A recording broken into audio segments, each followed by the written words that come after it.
Into the late 1990s, coverage only consisted of rare one-line mentions.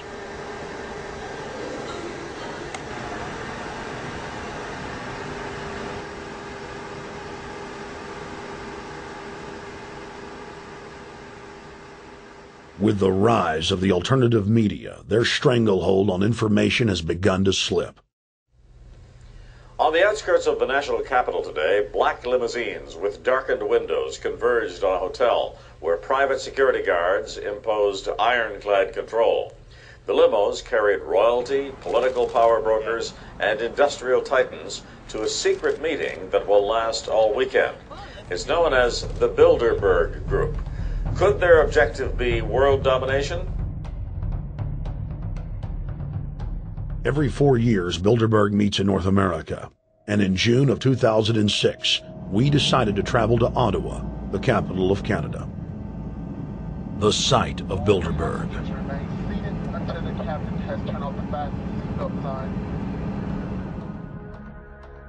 In Bilderberg's long history, many reporters attempting to cover the group have been harassed, detained, and even jailed. I jokingly reassured my cameramen that the horror stories we'd read about were probably exaggerated. I was wrong. We know reporters get detained at airports, people aren't let in. We know people get sent to the jailhouse for 3 or 4 hours. It happens every time. Well, it happened to Alex Jones this time. They admitted Bilderberg that they've had pressure put on them by the government to heighten security, and that's why all this happened. Yes, I was told that by 2 separate people. They scoured our records for hours yesterday and hours today, trying to find something on us, and of course there was nothing. It was just scary. I mean, I've been all over the world, and I've never seen anything like this. It was like hours of humiliation. And they said, "What are you here for?" And I said, "Well, I'm here to, cover the media, covering a political event. I hope to talk to some members of Parliament."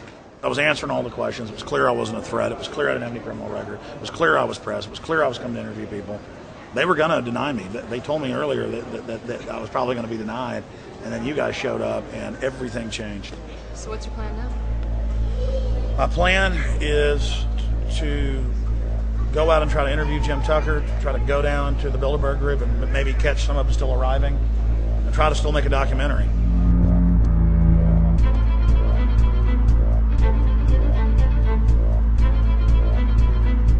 So instead of being here at 8 a.m.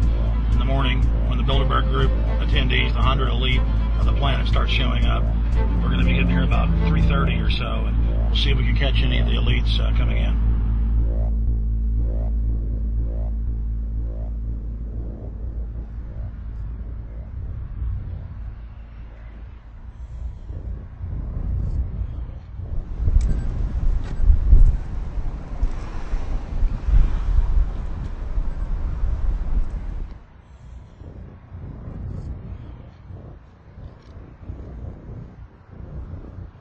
What do you think's on the agenda for this edition of the Bilderberg Society's annual meeting? They're debating the attack on Iran. They're talking about how to take out Hugo Chavez. They're talking about how to get their American Union in that destroys Canadian, U.S., and Mexican sovereignty. So we're talking about the death of Canada is what's happening in there right now. The death of your sovereignty is happening in there right now. CNN has even reported that these individuals have put out the policy reports through the Council on Foreign Relations that writes their scholarly white papers to end the United States, to end Canada, and to end Mexico. About 10 have come in. They've been coming in slowly in typically big black cars with what appears to be bulletproof glass, and we've got a few pictures of some of the people. We're being kept well back from the building by an awful lot of security people, but there'll be more security as this thing develops. Again, just a reminder to stay off the front, okay? I am. This is the line. We checked with the city. Thank you. How you doing? Yeah. Okay. The ex-president of Ireland? Maybe? Okay, Danny will know. I came here from upstate New York.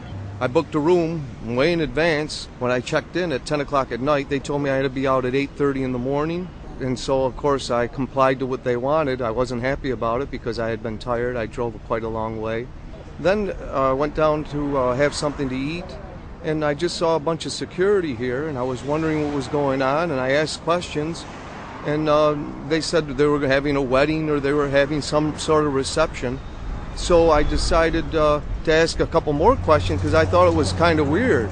And then I saw them from my hotel window. They were in the back with flashlights looking at the trees, looking up through the trees, and they were also in front of the hotel combing. It looked like combing the hotel. So I kind of was wondering what was going on, and I left. I got up this morning. I checked out, and then the fellow that I spoke with, the last fellow I spoke with, said, well, you'll know all about it in the newspaper. Well, I didn't have to wait because there was a group of people out here telling me everything that was going on. They're not fooling anybody any longer when you've got this many cops, you know, and detaining Alex Jones at the border.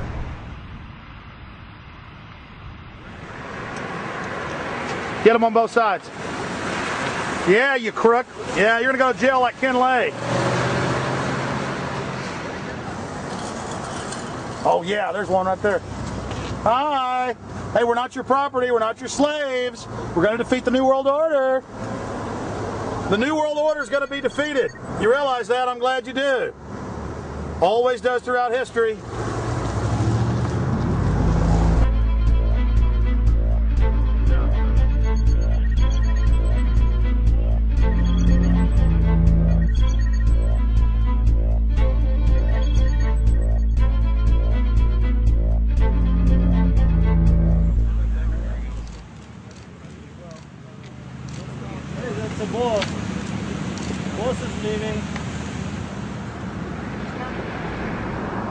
Etienne Davignon is the honorary chairman of the Bilderberg Group,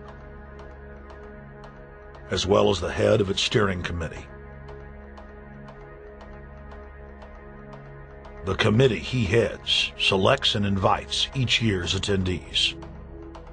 In the last decade, the list of attendees has been leaked to reporters by moles on the inside.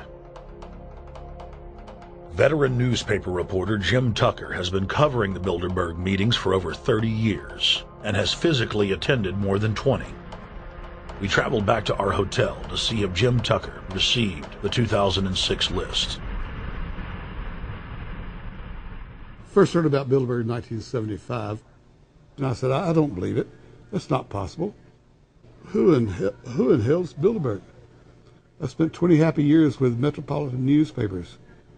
All the wires are clicking at my ear. That could not happen without me knowing about it. And the thing that first impressed me most was columns in 1957 by the late, great Westbrook Pegler, widely syndicated columnist. He wrote 2 lengthy columns about how approximately 100 leaders of international finance, heads of state, high public officials were meeting behind armed guards and closed doors on Jekyll Island, sealed off. What are these powerful internationalists doing? And why is it so secret? Why do they have armed guards outside? Why is it sealed off? The newspapers totally ignore it. Not a word. Total blackout in the United States. Since then, I've never stopped pursuing Bilderberg, or the whole international gangster organization led by Rockefellers and Rothschilds, as they manipulate the world for their own selfish interest.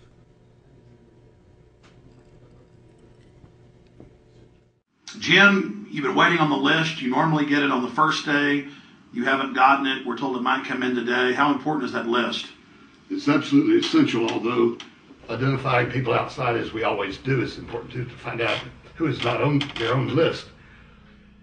In recent years, someone from Europe has sent a machine copy with a letterhead and so forth without identifying himself.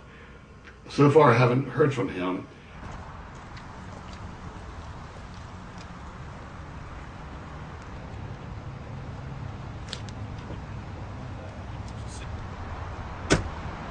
Well, Bilderberg assumed that name in 1954 at their first meeting as Bilderberg at the Bilderberg Hotel. It's a little bit like Shakespeare's As You Like It. They say to Shakespeare, what do you want to call this book? And he says, As You Like It, meaning whatever you want to call it.